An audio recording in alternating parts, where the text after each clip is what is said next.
Propagate. And welcome to episode 27 of To the Unknown Pod. My name is Jordan Bush. I'm the executive director of TGFB Media, which exists to help Christians understand and use Bitcoin for the glory of God and the good of people everywhere. Today, I am joined by my favorite mountainous presbys. Jim, Tim, introduce yourselves. I'm Tim Fox. I am an ordained Presbyterian minister and executive director of the Magnolia Foundation, helping churches to understand and use Bitcoin. I'm Jim McAndrew. I'm a deacon in the same denomination as Tim, and I work with him at Magnolia as tech support. Great. And we are here again for another episode of this podcast, which, if you're here for the first time, basically, we spend time on Twitter every week. We spend time talking with each other, arguing about things in very winsome and good ways, but we still have discussions and disagreements. And so this is basically a forum where we can air our disagreements, sort of, Festivus all year long. That's kind of what we do here. So we kind of just bring either tweets or just topics for discussion. We discuss them and hopefully, provide a help to people who are also thinking through similar things. So basically, guys, this is our first time I think we're starting without a tweet. If you look at the title of this episode, we have entitled it "The Mission of Bitcoin?" ?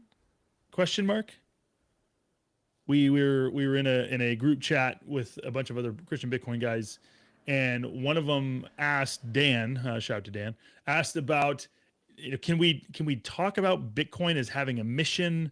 Is that legitimate? Is that not legitimate?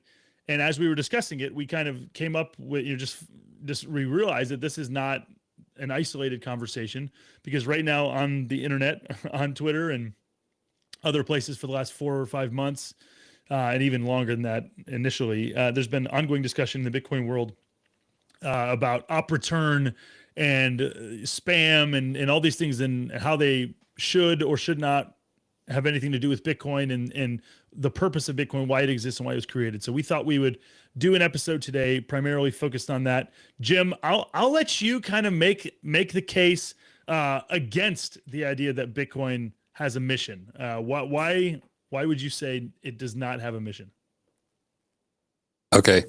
I would argue that only moral agents can have a mission. Bitcoin is an inanimate object, right? Or technology, whatever you want to call it. So that's the semantic side of the argument. Okay. But you might just say, well, okay, but didn't Satoshi have a vision? Go read the white paper. Yeah. It's electronic peer-to-peer cash. Yeah. So if you're using it against Satoshi's vision, or his mission.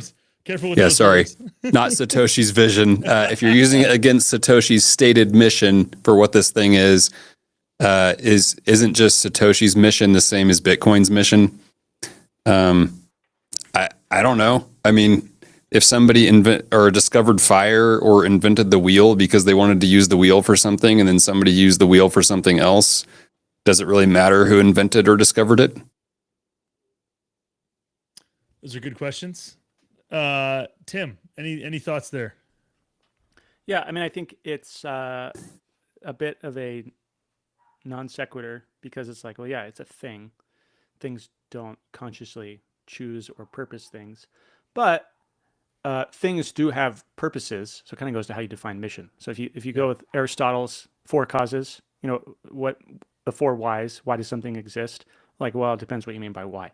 Are you asking, how did it come to exist? What made it? Are you asking what it's made of? Are you asking what it's for? Are you asking kind of what makes it this thing and not another thing? So it's like, in one sense, Bitcoin is a set of code. There's a lot of things made of code. It's designed to have a certain shape to it, but it also, so I think the most relevant one is the Aristotelian final cause. What's the ultimate purpose of it? So like a table, the cause of a table in one sense is like, well, it's made of wood. That's its cause. Its material is wood. But the ultimate formal cause of it, let's say it's a dining table, is to eat with your friends. So in that sense, yeah, Bitcoin as money, and specifically, you get a lot of clues from the inventor. He says, oh man, these banks are doing a lot of funny business with the housing crash. It would be great if there was a way we could have money that was, so you didn't have to trust people in the middle, kind of like we used to be able to do with gold. So in that sense, yeah, it has a mission or it has a purpose, but it just depends on what you mean by mission. And then, of course, ultimately, theologically, all things belong to God and they're from God. All of human creation is ultimately kind of under God and for him, even though we can abuse it and use it. So, the ultimate final cause of everything is to bring glory to God. So in that sense, that's Bitcoin's mission, just like it would be with any other invention, is to reflect God and to show himself and show his world who he is and what he's like. And some things do that better than other things. Yeah, I think where I mean, again, I agree with the caveats that you made and like the different senses in which we have to evaluate, the question. But again, the question of like, from a theological standpoint, why is there something rather than nothing? Like the answer would be, well, because God wants there to be something rather than nothing. And God created the world with a purpose. He has a purpose for both, in both creating the world and in creating the world the way that he did. Like there's certain things that he has revealed that he wants the world to look like and he wants people to do and carry out in the world. And so there's a relationship between purpose and action and like, existence and action. And we all recognize that there, something can be used for purposes other than that which were, they were first used for, or even they can kind of have little side quests. So like if I wanted to use, I'm trying to think, if I wanted to use a screwdriver as a hammer, okay, like I could theoretically do that, right? I could get the back of the screwdriver and use that to, to knock in a nail. It's like, yeah, I could do that. It wasn't designed for that, but because of certain characteristics that it has, it is able to be used for this other, less efficiently and less successfully, but it is possible to use things for reasons other than they're made. At the same time, there's other ways in which something's identity can be subverted. It can be debased, if you will. So in terms of like currency and people, the scriptures talk about sinful man is having a debased mind. It's debased, at least on one level, is like removing the base, removing the grounding.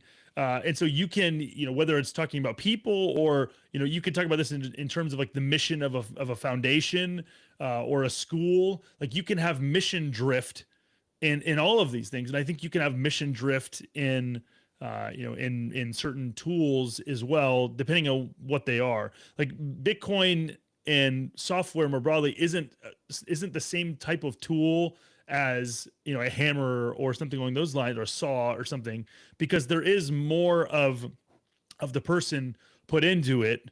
There's actual will within the end product, within the tool itself. I think the other reason why I would push back on just the idea of Bitcoin doesn't have a mission, or like Bitcoin is just code. It's like, well, at some level, humans are just code, right? Like we're all just made up of cells, and so we're just code too. It's like that. I don't think that we're more than just code, and Bitcoin is more than just code. At the end of the day, there's people involved, and like Bitcoin can't operate without people. Or there's bugs. There's different kind of things that require a symbiotic relationship between the code and the people, which is, I think, we could think about a number of different things in that sense. But I don't know.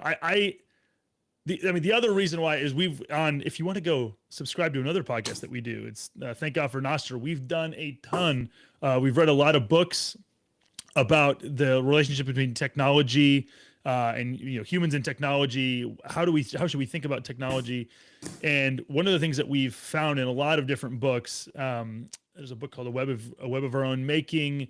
I can't remember some of the other super famous ones that we've done, that we've read. Read some Marshall McLuhan books, Understanding Media, and just the reality of like when you create a tool, I guess one example that or one statement or saying that proves this is I think it was Chesterton who said, we shape our tools and then thereafter we shape our buildings and then thereafter our buildings shape us. And so it's like, okay, yeah, like we do create things and they are tools, but then, they're crafted to be used by us. They're crafted in certain ways with certain priorities, but then they have this, concretizing effect on us. Like they reinforce certain, reinforce these ideas, or at least they can. And so, yeah, I do think it's more complicated than saying, it's just code, or, I think there is more going on there. But we'd love to be. Yeah, I just want to push back directly on the pro spam people. Yeah. So I think the general argument with the pro spam people is, well, beauty's in the eye of the beholder. And if there's people out there that want to use Bitcoin as an arbitrary data storage network and not monetary network, then they can use it how they want to, and you can use it how you want to, and you do you, and relative truth and whatever. Yeah. And I think we need to not be afraid to say that there's a moral difference between some uses versus others. And so, yeah, even if a majority of people decide that they want to use Bitcoin as an arbitrary data storage network, it would still be better off for humanity if everybody was using it as a monetary network. Mm-hmm. And so that use case, even if it's a minority of people that want to use it for that, is morally better than the other one. So might does not make right. And just because a majority of people think that the other one's better doesn't mean that it's true. Yeah, I mean, I think this kind of gets back to this idea of like God is the ultimate creator and God is the ultimate owner of everything, that you can't abstract life away from him and from what he wants, and that we're all ultimately dependent on him. Like Paul quotes the pagan prophet in Acts 17, in him we live and move and have our being. And so, I wrote something recently talking about how we should seek to have good money and good technology, but that's really only solving half the problem, because good technology can be used badly, and bad technology can be used well. So, we would say the money we have now is profoundly broken, to put it mildly. You can use it well. You can give it charitably. You can be generous with it. But on the other hand, Bitcoin, as what we think is really good money, great money, that can be used very badly. You can worship it. You can hoard it. You can use it to spend it on your own passions. And so you can't just stop and say, well, look, we have this great technology. Isn't that great? And it's like, well, okay, but how are we using it? What is it for? How do we honor God with this? Yeah, I mean, I'd also just add one more argument in favor of the anti-spam here is if everybody used Bitcoin to store spam, the entire network ceases to have value and it falls apart and nobody runs it anymore, including miners. They have no incentive to do so. So you just have to ask yourself, if everybody does the thing that I'm doing, will it result in better or worse outcomes for everybody else? Yeah. And again, I do think it's funny you bring that up. I do think we should acknowledge there are limits to the effectiveness of that argument, right? Because, for instance, I'm just imagining you've got people who work for Facebook, right? People who work for Facebook who they are content, what are they called? Content monitors. Moderators. Yeah. And so it's like, it's their job to sift through all of the absolute cesspool of garbage that's on Twitter that people post. And it's their job to find the worst of it and try to filter as much of it as possible. And so they are consuming awful things all day long. It's atrocious. It's horrible. There's pornography, abuse, murder, all kinds of things. And so there is a sense in which we do have to have categories for moral action where one group of people does something so that the rest of us don't have to, right? It's like that is what you just articulated. Is it effective? It is something that it does help us to consider the goodness and the utility and it is one tool in the tool belt. I don't think it's an absolute tool, because there are examples like that where, hey, it's a very Christ-like action, actually. These people are serving and absorbing this evil into themselves in some real way so that other people don't have to. I'm just arguing that if everybody uses it as spam, it's not a steady state. 100%, yes. The only steady state for spam is if most people use it for money, and then they can sort of piggyback along on that value that people are using it for money for. So, And It's related to this, it's an unstable system. correct. And related to this, I'm 100% on your team. I just am trying to like prevent, if there's somebody who's, because again, you've had like a lot of arguments on the other side over, against moral arguments, because we are moral midgets in our age, and we're very uncomfortable with, not having a grounding or not agreeing with the grounding that necessarily is required in order to make moral arguments. Because again, at the end of the day, it's like, well, who are you? Like, who are you to tell me what I can and can't do? And obviously, as Christians and people who, recognize that there is objective morality, there is reality that's out there that you can either ignore or acknowledge, but it's not going to go away just because you ignore it. I think all of these. This is relevant. I'm in this. There's like this Bitcoin philosophy group that I participate in like once a month. And there's some well-known people in the Bitcoin space who are in there. So like Troy Cross is in there, Jesse Posner is in there, and there's a few other people. Ella Huff, Hodlebod from the Thank God for Noster podcast. So we're in there and we're reading through these different political texts, and it's basically like Jesse. It's like a political course about Bitcoin. And so one of the things that is talked about is just law and exceptions. And so we met the other day and we were talking about how with law, one of these guys was arguing, I can't remember who it was, but one of them was arguing basically whoever makes the exceptions, whoever is able to make exceptions is the one who's in charge. And so we were having this conversation about law and about exceptions. And so part of the conversation that comes down is just about authorial intent, which is kind of what we're talking about, right? And so like there is, people who create things, create them with a certain goal in mind. And everyone recognizes this is really important. Everyone recognizes that authorial intent is super important. There's people who are pushing back and saying, well, Satoshi wasn't perfect. So who are we to, why can't we who are you to say that Satoshi could ever make a mistake in his larger purpose and that we couldn't correct it? And we would say, well, no one is saying that there can't be some flaw in there. But at the same time, we ought to like love our neighbor and not just think about ourselves when it comes to these things, because one place where everyone is an absolutist, an authorial intent absolutist, is when it comes to, for example, our own wills. Like when we fill out when we like complete our will for what we do with our kids or what we do with our money, we want those things to be taken as literally as possible. We want everyone to carry out our desires as if they were the prophets themselves. And so I think that what is revealed, the games that are trying to be played with, whether it's the opportune stuff, whether they recognize their games or not, they're playing games and just trying to act like we live in a place where morality isn't absolute. And I think that's one area where we can kind of just demonstrate the folly of that line of argument. We've got a question from the chat that I want to address. Blockchain's asking, do you not think Satoshi's quote inscription was the first direct use of it?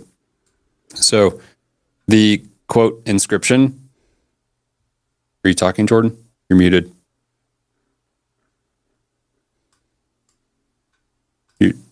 Sorry, you're still muted. Anyways, whatever. Good, go so Jordan is definitely not Satoshi. So the whole purpose of that inscription is to prove that there was no pre-mine, which is directly related to supporting Bitcoin as a monetary network, because if there was a pre-mine, then it would undermine the value of it as a monetary network. So that's not spam at all. And I would argue that anybody that wants to use an inscription for data related to a monetary transaction, like a reference number, or I'm paying such and such person this, kind of like you do on the wire transfer, that's totally valid use of what the purpose of inscriptions are for. The second you inscribe something for the purpose of a non-monetary transaction, now you're going against the purpose of what Bitcoin was designed to be. So it's clear cut. It's not hard to understand. Yeah, I agree. I'm trying to think of, I had a really good illustration for this exact question a few months ago when this was all going on. It's been a while since I was thinking about it, but it's one of these things where, there's really no problem. We all have, this is what it was. It had to do with interruptions. So imagine Jim and I are talking, by the virtue of the fact that we're talking in public, we're leaving the possibility to be interrupted. And so we're leaving the possibility that somebody like Tim or just anybody could come up and interrupt us while we're talking. Now, why do we do that? Because there are certain things that could happen that we would want to be interrupted for, right? There could be something that could happen. There could be an emergency with one of our families. There could be an emergency in the town where we are, and we would want that information right away. And so we leave open the possibility of interruption because we recognize, hey, there's a there's like things that we couldn't foresee that we might need to, we might need more communication than we think that we need at a given time. And so it's just acknowledging, I think by virtue of having the ability to add some text in someplace, it's just acknowledging, hey, there might be something, might be a situation that would arise where we need to put in something in a limited use case. But to try to act like that is just giving carte blanche to put in, to fill up the blocks and to change the, just to use and treat Bitcoin like your own personal file server is just, I just don't think that's warranted at all. It's totally obvious. If I want to accept a bunch of payments, like I go and pay for dinner and then people are paying me back, like they need to put a little inscription on there of like, oh, this is coming from John and this is coming from, Bob, because Bitcoin doesn't store user IDs. So, anyways, the fact that this is even a debate is just ridiculous.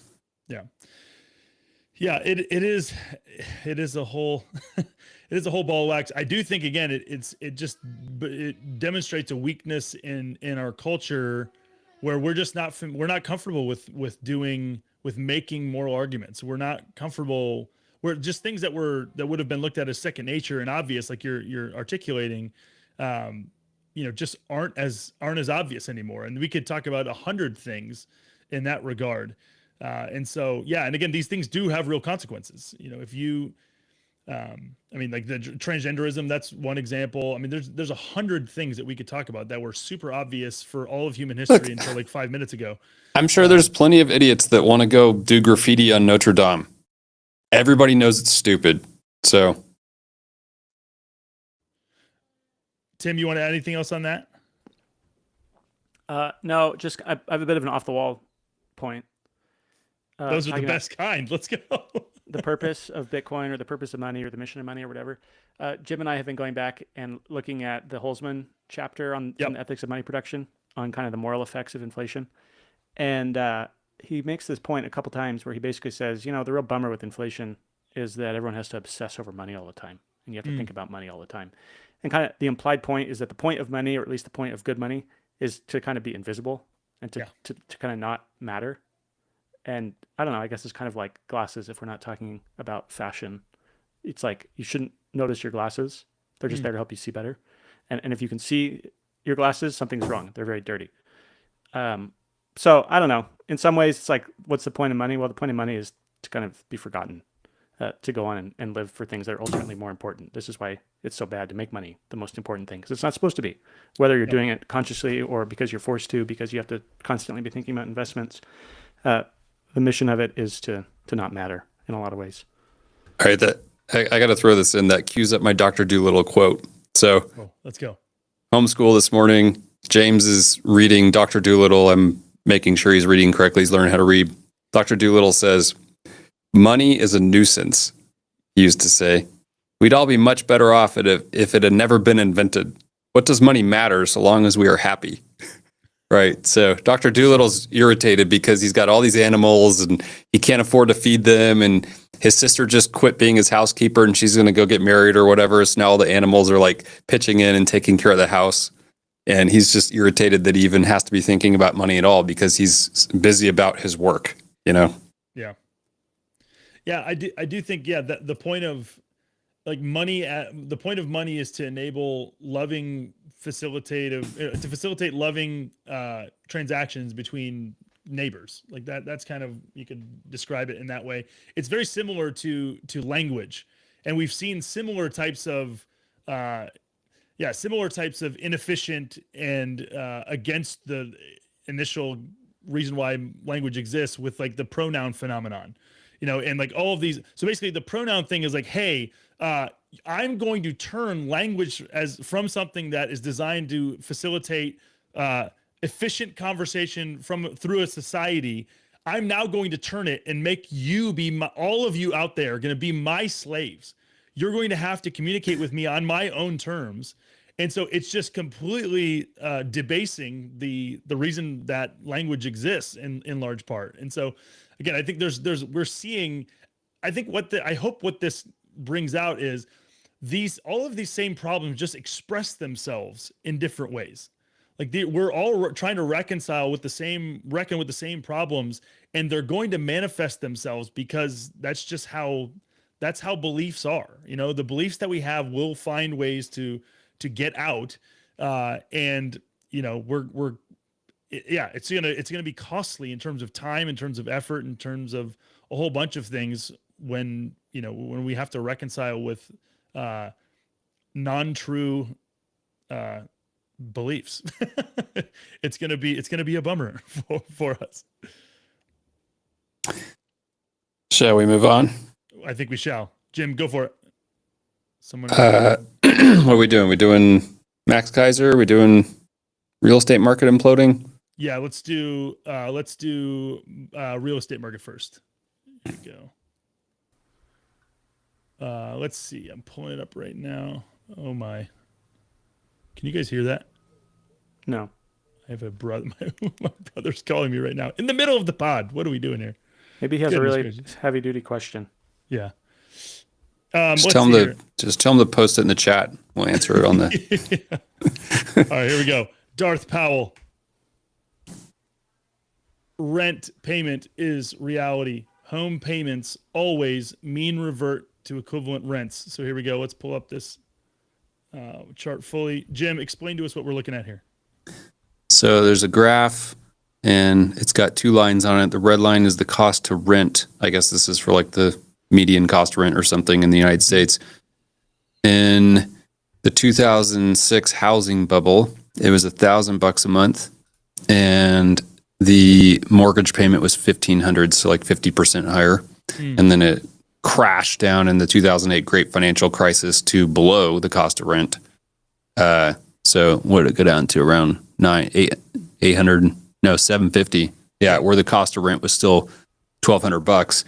And then it's kind of been slowly gaining back on the cost of rent line until during COVID, when they printed all the money, the cost to buy skyrocketed. And now it's sitting at $2,600 or almost $2,700 a month to buy.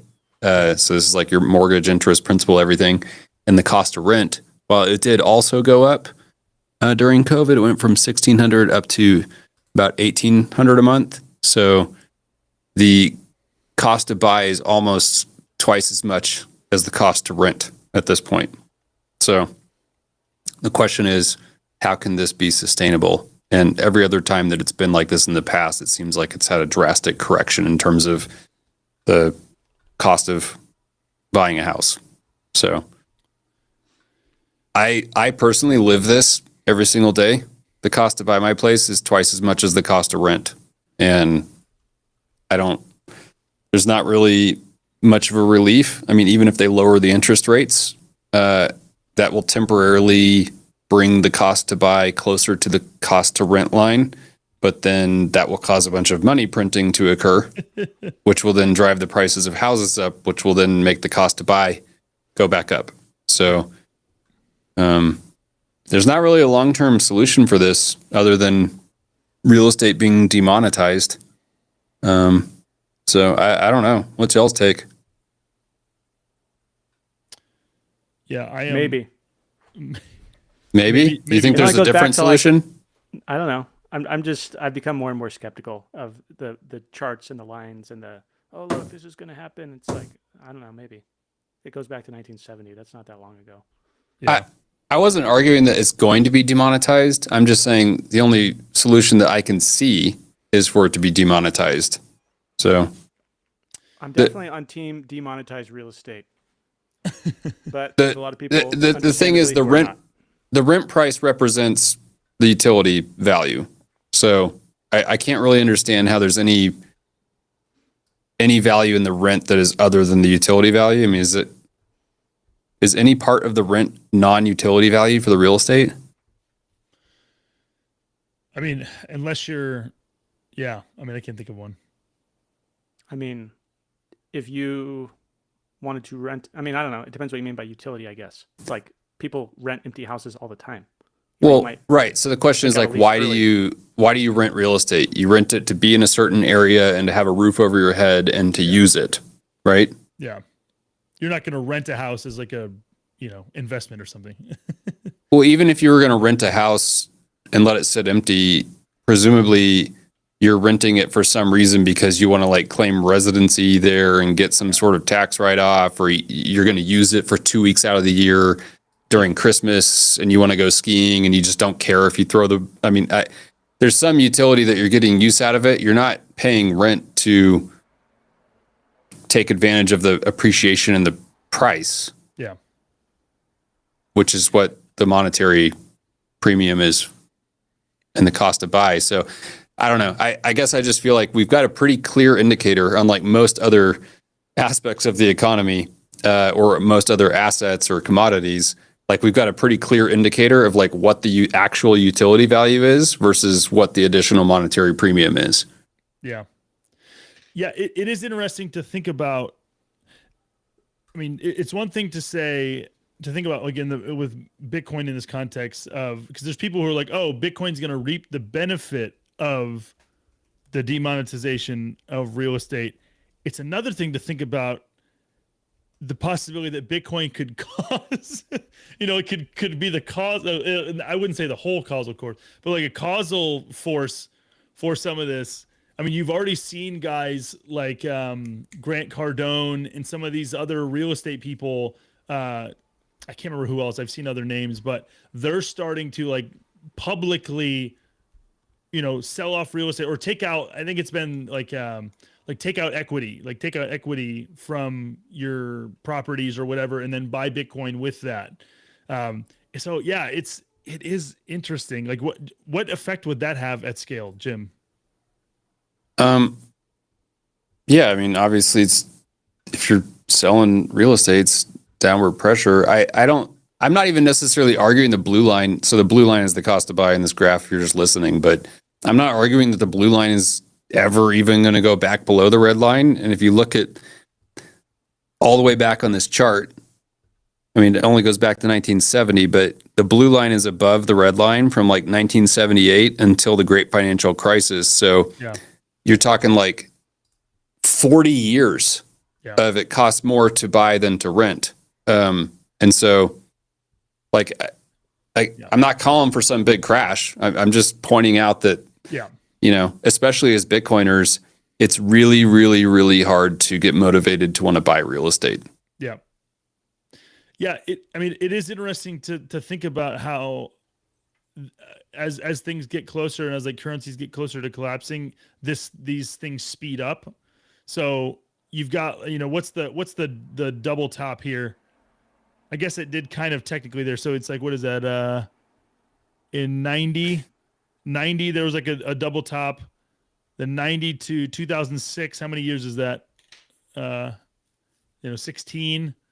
And then you're looking at, we're at like a double top. I guess that was like 2020, 2022 or something. What was that? I'm going to actually defend the boomers here for a second. Okay. So there's all this whining about millennials not being able to afford to buy a house. Well, I got married in 2006. Granted, it was on the younger side for a millennial. I was like, 22 years old. Well, according to this chart, right after I got married, everything crashed. And then there was like a 10-year period where it was actually cheaper to buy than to rent. Yep. So it's like my prime house buying years as a millennial, just after I got married, I'm like 22 to 32. What excuse do I have? It was cheaper to buy than to rent. So that was great, actually. In fact, it was better than the previous 40 years, according to this graph, right? So why are all the millennials whining? Well, some of us millennials were missionaries overseas, so not trying to pull the missionary sympathy card. Okay, granted, I was an elder millennial, so maybe like some of the younger millennials got in there in the tail end of it or whatever. But like there was still a 10-year period that it's like, come on, guys, I millennials are getting married later. They're being adolescents for longer. They're not buying houses. So it's like, yeah, if you'd been on your game and not been a crazy missionary like Jordan and you had gotten married, you had your chance. So stop crying. I think, I mean, it brings to mind, I was listening to somebody the other day. I can't remember who this was. They were talking about the fact that there is real antipathy between Gen Z and millennials. Well, right. Because look at this. If you had bought while the blue line was lower, then look what the blue line does. You're like rich. Yeah. Like millennials got rich off their houses basically, whereas Gen Z has no hope at all because they've spent their entire life blue line above in COVID.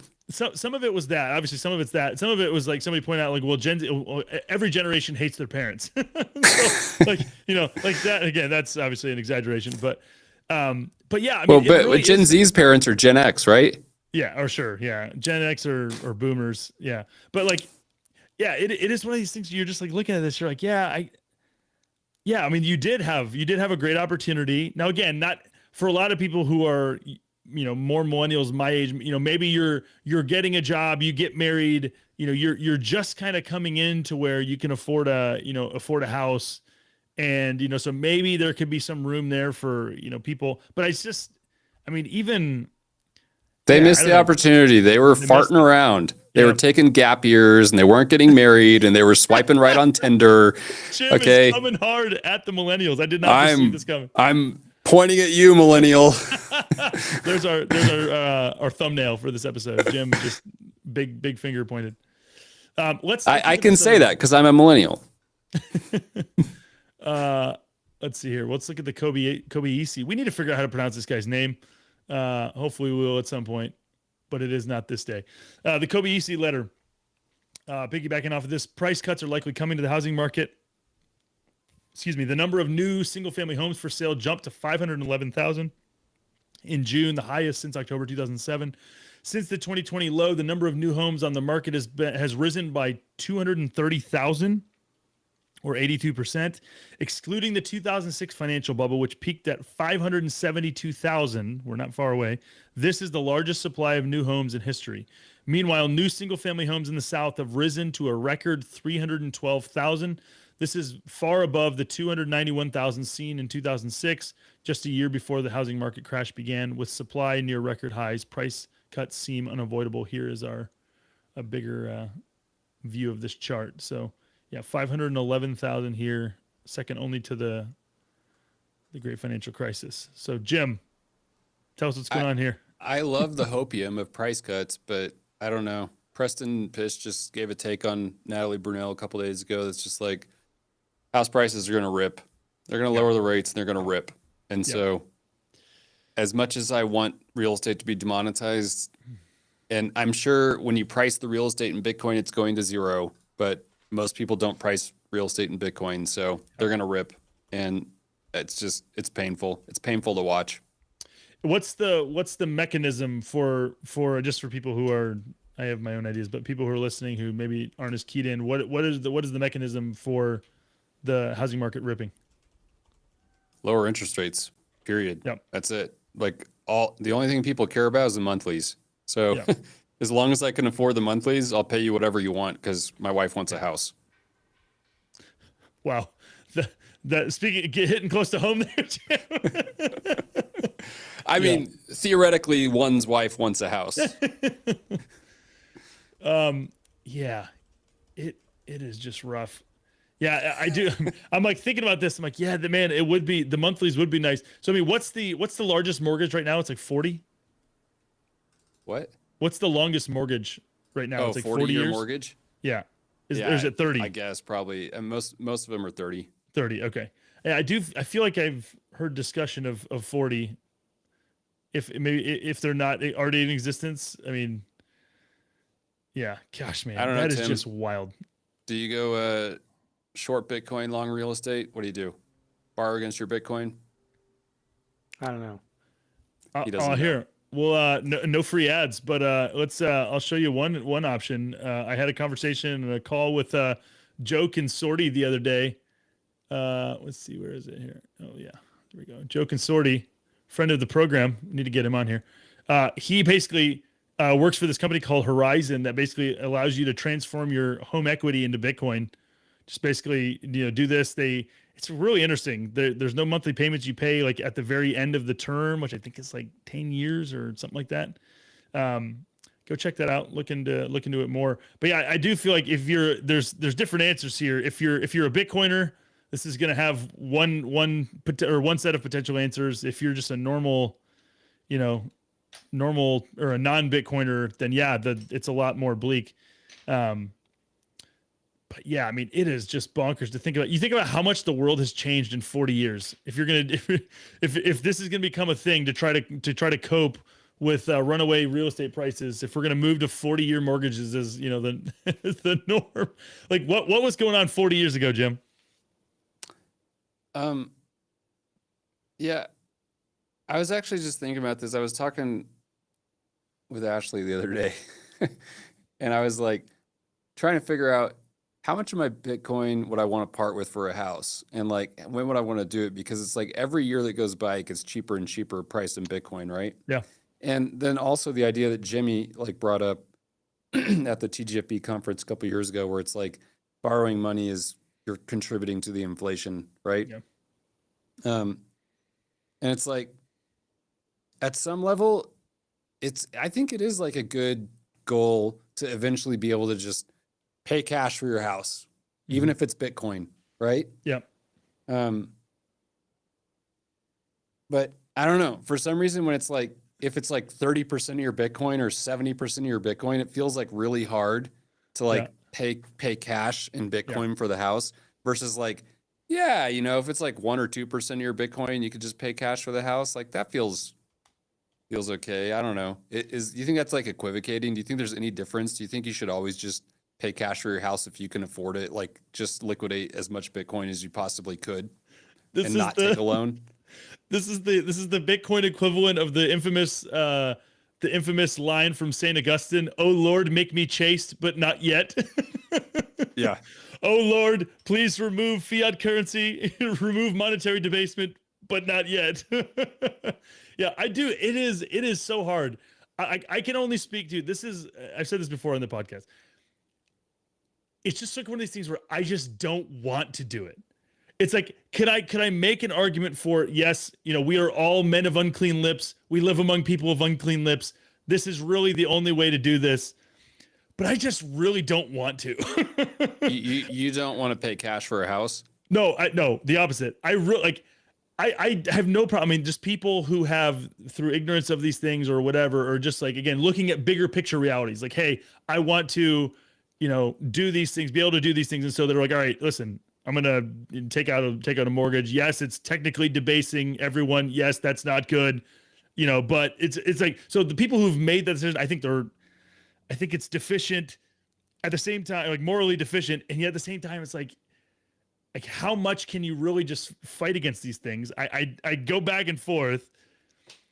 And yet at the end of the day, the reason I haven't done it to this point is I'm like, I just don't want to. I just don't want to, expand the monetary, supply and do this. And so it's like, all right, then the pragmatic side of me is like, okay, so what am I doing? Well, I'm renting, and at least for now, paying less to rent than I am, than I would be to buy. And so I'm just taking that money and I'm keeping it in Bitcoin. And so I'm like kind of trying to, benefit from that as well as I can. Like that's, but yeah. So when you buy a house, you're going to do it with cash. I have not made this decision yet. I'm just telling you where I'm at right now. Okay. But yeah, it really is. What you're laying out is it's the immorality of the system. Like it really is. I mean, like just think about it. It's entirely feasible that Trump will get his yes man in the Fed. He'll get rid of Powell. He'll get somebody in there who will drop it. Do you actually think it's possible for him to drop it down to 1% like he's talking? Is that even? I think it's totally on the table. Yeah. I mean, but then you're just going to get crazy inflation. And then is the plan like, I mean, at least he won't be around for it. Or like, what is the? They want to pump asset prices. Trump owns Yeah. a lot of assets. Yeah, gosh, dude.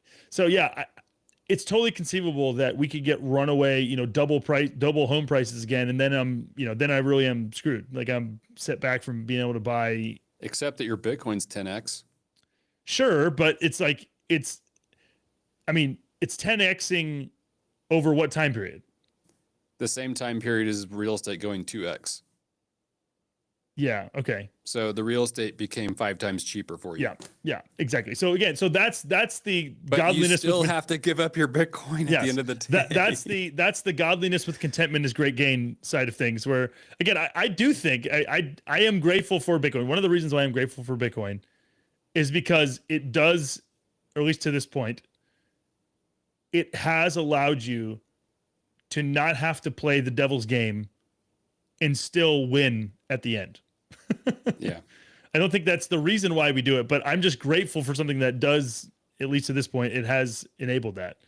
All right. Should we move on to Tim's? Did you have one, Tim? Yes. Yes, he sent it to me here. I'll get it. You pulling it up? Yeah. Where'd it go? There it is. We have two. Should we start with the house related one? And then we can go to the foster. Sure. All right, let's do it. Here we go. All right, so Tim found this. Let's share. Boom. There we go. All right. Okay, Tim, so this give it is to me, us. like everybody else, just going off of something I found on Twitter. It could be completely AI generated for all I know. Yeah. But it looks real, so I'm going to go with it.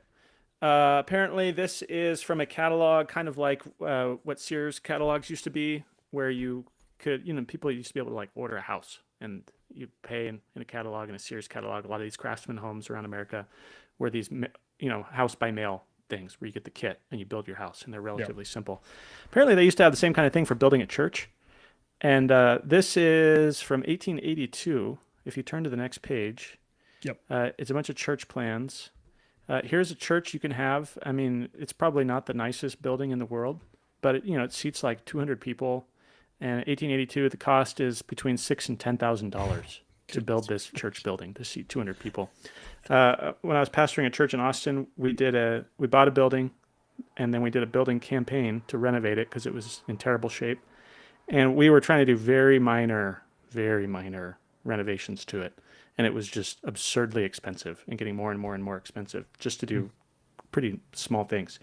So it's just again, one of these things bemoaning kind of inflation and real estate. And granted, in 1882, things were not nearly as heavily regulated as they are today, for good and for bad. There are no ADA ramps in this church building. There's no fancy smoke machines. There's no cry room. There's no youth room. This is very bare bones.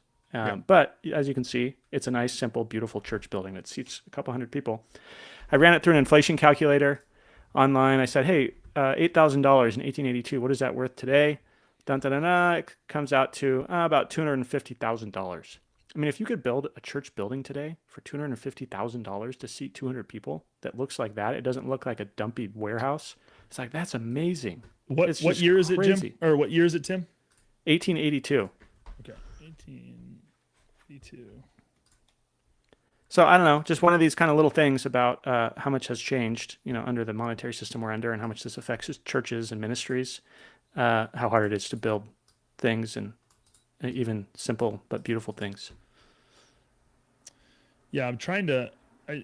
I wanted to look up what was the price of gold in 1882. It was just $1, right? It was like an ounce of gold was a dollar, correct? Well, I don't know. There was the official price, and there was the market. Sure, but let's say if it's. I mean, so then you're talking about how much. So you're talking effectively 6,000 to 10,000 ounces of gold. That's well, no, an ounce of gold would have been $20 about. Oh, you're right. I'm sorry. You're right. Ounce of gold, $20. You're right. But still, I mean, you just do the math on that. I bet you that gets crazy quick too. This is the comment below, Tim. Are you seeing this here? Hold on, sorry. Just realized I'm not sharing it. There's the same guy who wrote the tweet. put this below. This also makes me wonder if a lot of smaller churches out west and in the Rust Belt look the way they do, not so much because of intentional decisions to look Gothic, but rather to reflect what Americans at the time thought churches in boomtown should look like and what they could get past the town council or the planning board. Yeah, somebody else had a tweet about how because like right now they're basically saying like you have like it's difficult to have churches because of zoning reasons. There's like limitations on where churches can be, just like modern zoning regulations. And so this person was trying to make the argument that if we got rid of a lot of these zoning laws, you could have, it would have. They were questioning how it would affect, like what type of churches, where they would be, and because like basically this person was trying to argue that for a lot of people, their church is 20 minutes away from, like it's not like it's right down the street because of these different zoning laws. All these things are fascinating. Jim or Tim, what's the other one you had? Michael Foster on modesty. There it is here. Just an interesting little reflection on Proverbs 29:11. Shoot, where did I send that one? Can you text it to me again? I think I copied the wrong one. Let's see here. I just texted it to you. Cool. Signal.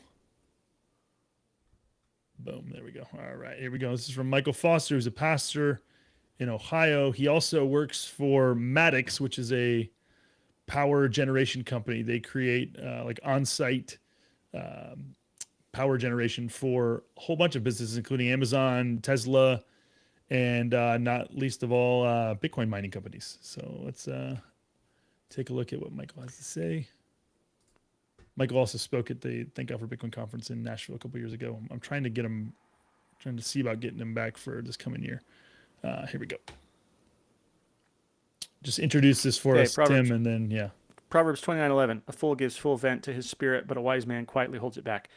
And so, this is one of the many proverbs on wisdom and speech, wisdom and expression, wisdom and words, wisdom and thoughts. But Michael Foster takes it in an interesting direction. He talks about this in terms of modesty, which I had never thought of this before. Typically you think of, in kind of Christian circles, you think of modesty and immodesty in terms of your dress, typically applied to women, but could also apply to men, of course. Those of you who, want to walk around in church in your little tiny workout shorts and show off your awesome quads, maybe not. But anyways, just him talking about, this aspect of immodesty being giving full vent to your body. And I've just been, and he didn't quite take it this way, but I've been thinking about it in terms of modest or immodest speech, or modest or immodest kind of ways that you present yourself to other people. And that there are all kinds of ways that we can give full vent. I think Bitcoiners, we have a lot of opinions. We're really excited. We're really passionate. We're really mad. And I think we tend to probably be quite immodest. Not least probably because we spend too much time on social media, and that's just one giant immodesty machine, visually and verbally.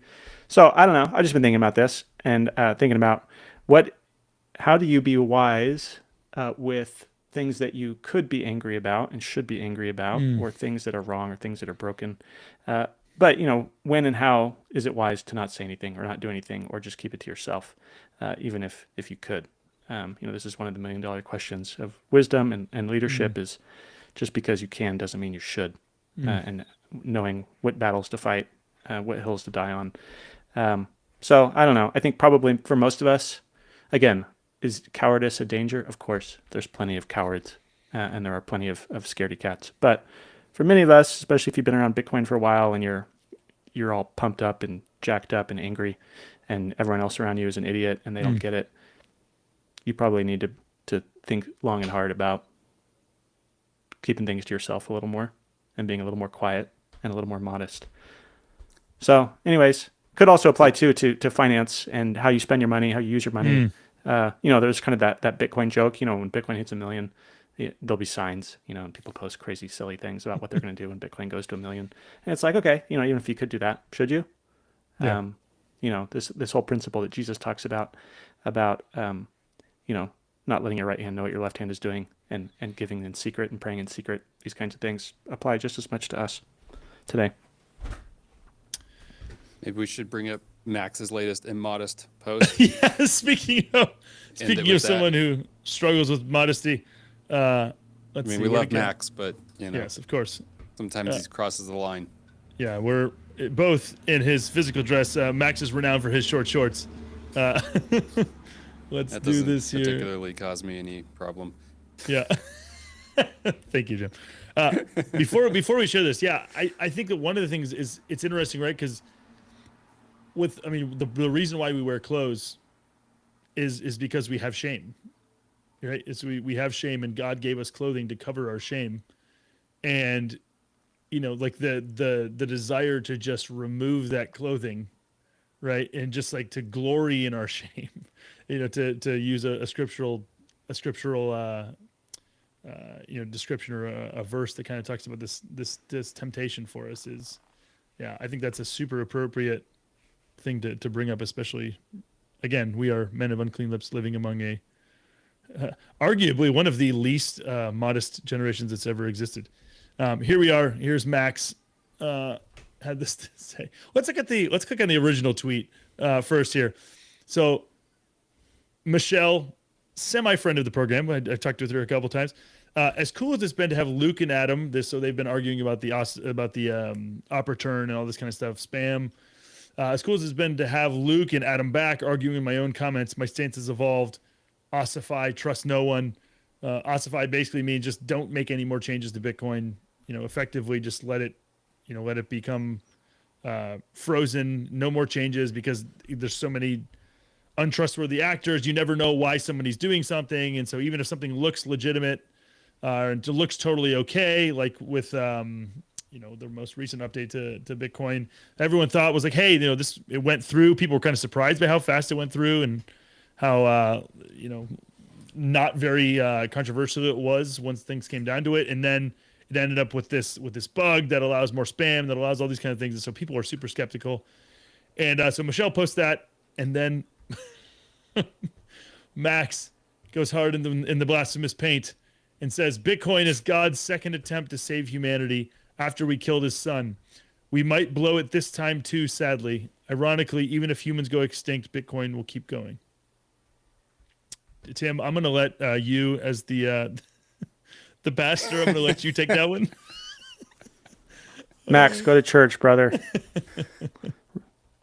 Go to a Bible study, please. Yeah, Jim, you have anything to add here? I mean, well, two things. One, I don't understand Bitcoin will keep going even if humans go extinct. I mean, somebody has to run the infrastructure. Like, there's no grid, there's no network. If there's no electricity and there's no internet, then Bitcoin goes extinct. So, I don't understand that part of the comment. But then, I do think that there's a non-zero probability that Bitcoin's code could have been written by not a human, possibly the angel Gabriel. This is working theory. But I wouldn't go so far to say that God views that as his second son. I can't make that leap. You should be a lot more confident saying that, Jim. Just don't hedge that, please.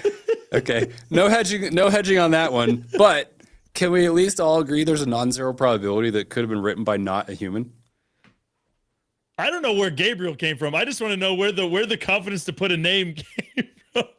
Well, if you think about like the various angels that are presented in the Bible, Gabriel seems to be the one that most closely fits the bill. Communicating, okay, yeah. I wouldn't put Michael there. Michael's more of a warrior kind of guy. I don't know. I mean, maybe. I heard a podcast recently with the cold card guy, NVK, and he was going on and on about what a piece of crap Satoshi's code originally was. And they made all kinds of mistakes, and definitely caused me to lose faith in Jim's theory that an angel had something to do with it.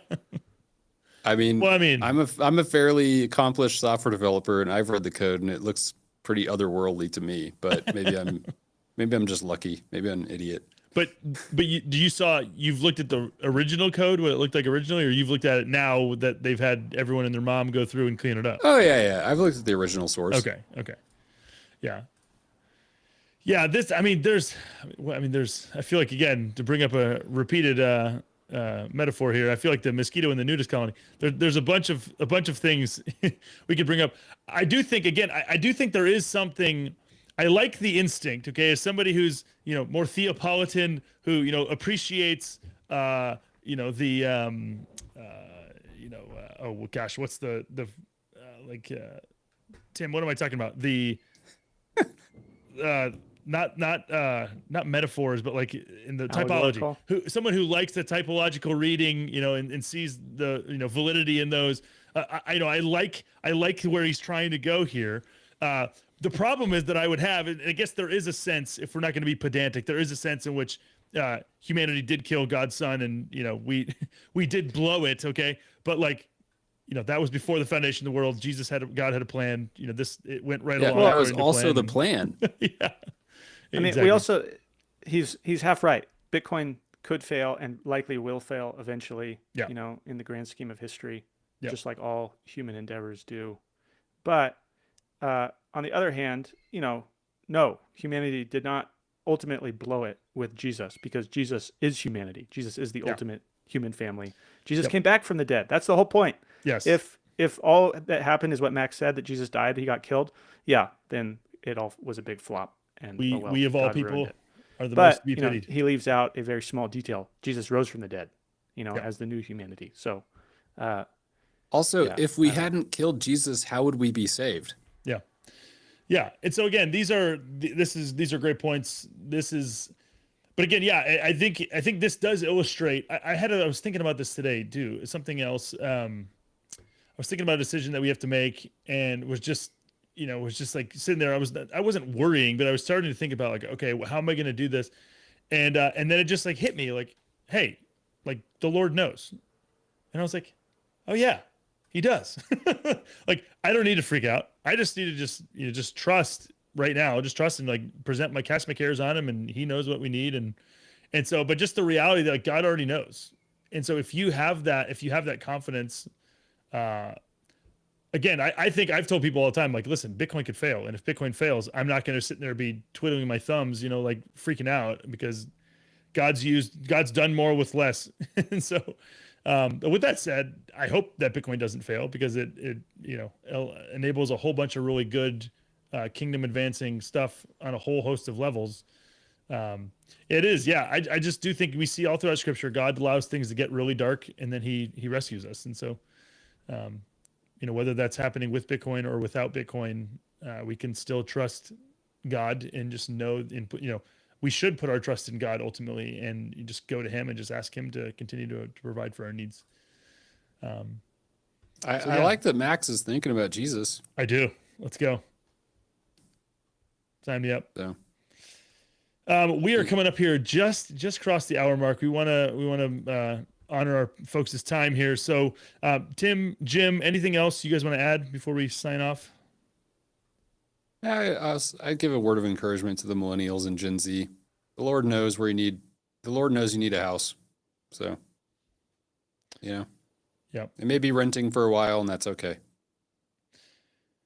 Yeah. I mean, the other thing is just, hey guys, keep your eye peeled on that chart there, because there's the potential for not that one, but the original one. I mean, like, listen, you're entirely possible that you could have an opportunity sooner than you're imagining. So, I do out. think, unfortunately, and this is something I've lamented, is it's unfortunate that we live in this world where choosing your housing has to be like this potentially financially ruinous decision, depending on like when you do it. It'd be nice if the house price was just kind of steady with population growth.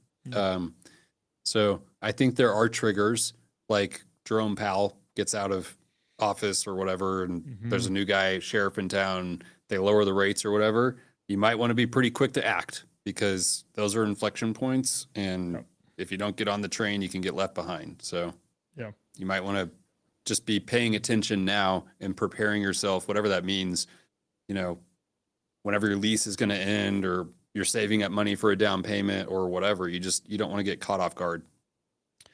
This is there's a full conversation to be had here another day, but this is one place where there's a verse that comes to mind. I've thought about a number of times recently. It's those who are strong have, I can't remember where it is. Maybe Tim, you'll know. Those who are strong have an obligation to bear with the failings of the weak and not to please themselves. Do you know where that is located? Is it Romans? Oh. Sounds like Paul. You're muted, Tim. Romans 14, maybe? I don't know. That sounds right. Yeah. And so Romans 12. I think that there's a lot of, I think that if you are a baby boomer and you do have a bunch of resources, I do think that this is one of, especially if your kids or grandkids, like Bitcoin, this is one of the reasons why I think Bitcoin is such a big deal, because you can start setting aside money for your kids and grandkids. You can start, and other people, even people in your church, you could set aside a percentage of your wealth in Bitcoin and plan to, just, basically say, hey, I want to help people in my church be able to afford homes. I want to give them, maybe even if it's just a down payment, if you can help in some way like that. I do think these are ways that Christians should be creatively thinking and looking to, love their neighbors in unorthodox and timely ways. So we'll leave it there for today. Grateful for you guys. We will be back soon, Lord willing, on Tuesday with, I believe, Ashua will be returning. He's not far from home. Dropped his daughter off at college. Things are good to go, and they're driving back across the country. So hopefully we'll have him, and I believe Matt will be back. No, Matt's still out there. Matt's gone for like a month. Matt is in Italy right now with his family. He'll be there for a full month, having lots of fun. But we'll be back with at least Ashua and Ryan on episode 28 of To the Unknown Pod. We're grateful for you guys. Go follow, like us on YouTube, like and subscribe. That's a humongous help. And then you can follow us on Twitter. We have all of our Twitter handles right here. You can go back and find them if you don't see them right now. We'll see you guys in the next episode. God bless.